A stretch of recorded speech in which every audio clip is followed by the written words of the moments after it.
With gorgeous peppers like these being back in season, I can finally cook my favorite summer dish again, which is stuffed peppers with a delicious vegetarian filling. The peppers co-stars being some onions, happy colored lentils, and what in Austria is called spelt rice, because you cook it like rice, so 1 cup of rice in 2 cups of water.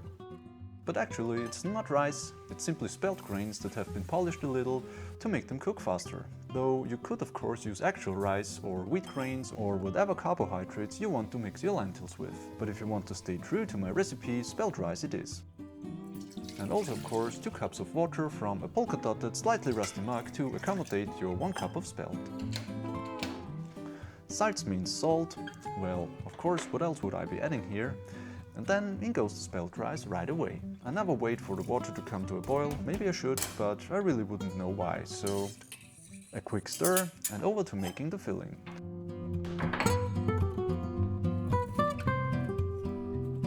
First the onions. I really like the red ones, and they are even a little healthier due to anthocyanin, which gives them the color.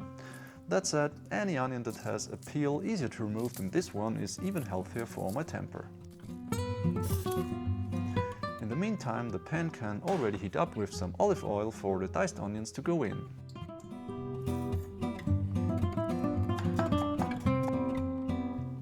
Cutting not all the way through at first makes dicing easier. Except of course some slices try to leave the stage. Come back here.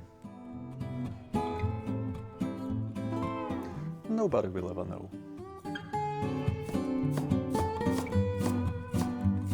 Then using this exaggeratedly big Chinese kitchen knife as a shovel, get them in the pan. This is how I feel when cooking this recipe. It really stirs up emotions. Okay, note to myself, don't do puns in a not native language. Rather focus on focusing the camera next time.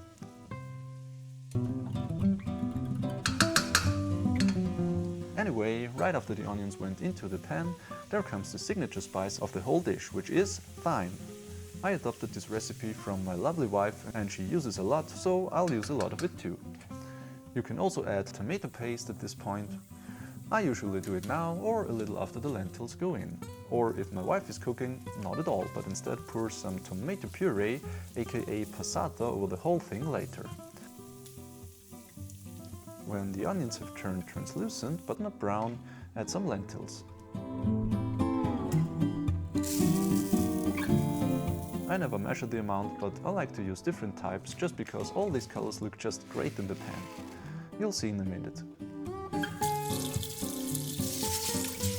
A little rinsing and in they go.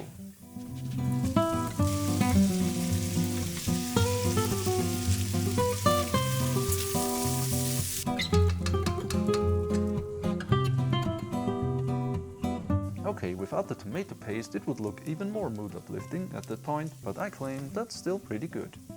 Now when the lentils have cooked for maybe a couple of minutes, I start boiling some water, and while it comes to a boil, use my absolutely optional but super important secret ingredient to deglaze all this wonderful flavor that has already formed at the bottom of the pan. Hereabout this is known as most.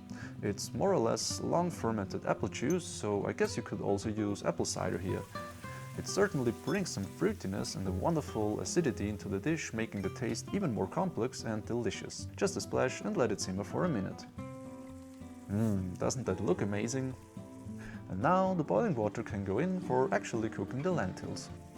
Have you ever heard of not being allowed to add salt to legumes like lentils, beans or peas before they are finished cooking because they would stay tough? It's what I was told here in Austria, and there is even often a warning on the packaging, but there is evidence that legumes cook a lot faster when adding salt right from the beginning. Various authors have tested it and can also tell you why that is, so in this case, screw traditional knowledge, I'll go with science. In the meantime, the rice should be almost done, so it's high time to cut the peppers.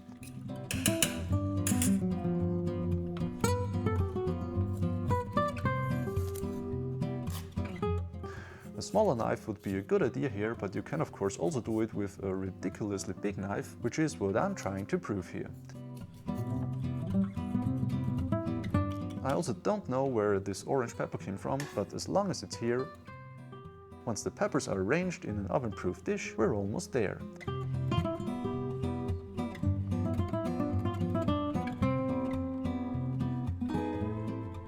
I make sure that the pepper filling has enough water for the peppers to get done. I'll need some grated cheese, in this case quite a strong mountain cheese, and a bit of parmesan or parmigiano.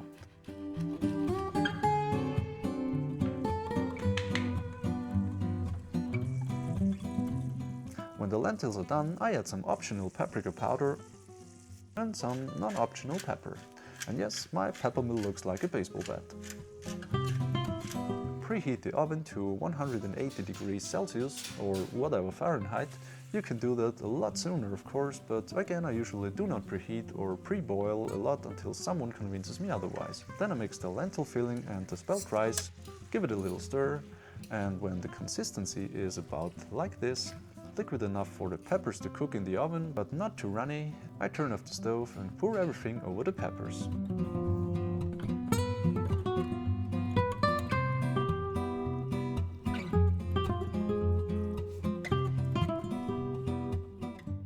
Then comes the cheese.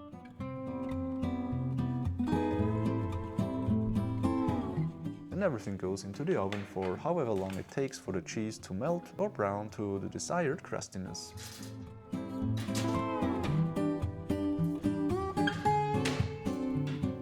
Which for me is about this stage.